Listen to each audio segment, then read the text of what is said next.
March the 23rd, Magnolias. Magnolia time starts in early March and runs on until June, but it is in March that we admire them the most. This is because magnolias produce their large, impressive flowers well before their leaves and before most of the trees have even come into leaf. The first we notice tends to be the star magnolia, Magnolia stellata, with its hanging strap-shaped petals. These are usually white or pink in its various different forms. When we look at a magnolia flower, it is not made up of setals and petals, but an amalgamation of both called tepals. There are perhaps only 3 or 4 main species that flower as early as this, but we seem to see many more. This is due to extensive plant breeding, producing new cultivars, clones, hybrids, and even polyploids. Selections are also made to encourage April flowering species to bloom a month early. The colour range we see normally this month is a narrow one running from white to deep purple through a multitude of shell pinks. After the loose hanging flowers of the star magnolia comes the main event. These are the typical chalice or goblet-shaped flowers that sit erect on naked branches, often in great profusion. Due to its small size and dazzling show, Magnolia soulangeana is one of the most popular.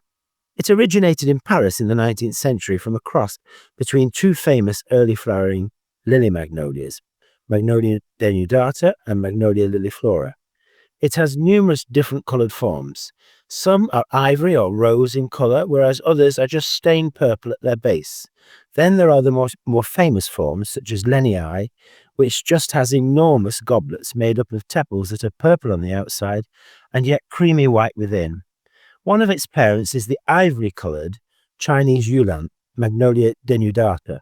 Its bark has been compared to elephant skin, and its lemon-scented buds were used to flavour rice.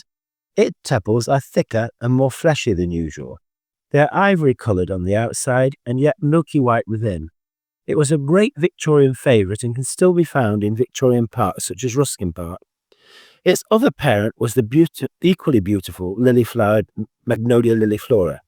This has never been found in the wild, but has survived, having been cultivated for centuries in temple gardens. Into this airy mix of interbreeding, you can add 2 more early flowering species, the willow magnolia, Magnolia salicifolia, whose leaves smell of aniseed when crushed, and the northern Japanese magnolia, Magnolia cobus, which has leaves with very distinct points and shiny undersides. The latter species grows up to 9 meters in height and can take as long as 30 years to produce its first flower. This habit of taller magnolias taking so long to flower has led to them being regarded as a tree you plant for your children or descendants rather than for yourself. The most famous of these is the giant Himalayan Pink Tulip tree, Magnolia campbellii. It has been called the most beautiful tree in the world, growing up to 30 meters in height and then becoming completely covered in flowers that open like water lilies. In the wild, it grows between 8 and 10,000 feet, close to the 3rd highest mountain in the world, Mount Kangchenjunga. This area in Sikkim is thought to be possibly the inspiration of the mystical earthly paradise Shangri-La.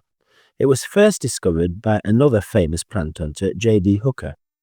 Unlike most of his contemporaries, he travelled in luxury with a retinue of up to 60 servants. He named the magnolia after Dr. Archibald Campbell, who was a local British political agent with whom he was imprisoned for a time. Later, the agent was kidnapped, and it was only a letter from Hooker that secured his release. Londoners are well placed to get to know these trees, and the National Collection is held in the Savile and Valley Gardens near Windsor. The collection boasts 31 of the 80 known species and a breathtaking list of 330 cultivars. These remarkable trees have the biggest of all buds, and their leaves can be up to 3/4 of a meter in length. About half come from America, but the other half from Asia, particularly Japan, China, and India. Yet most of these that we see around London are very recent additions.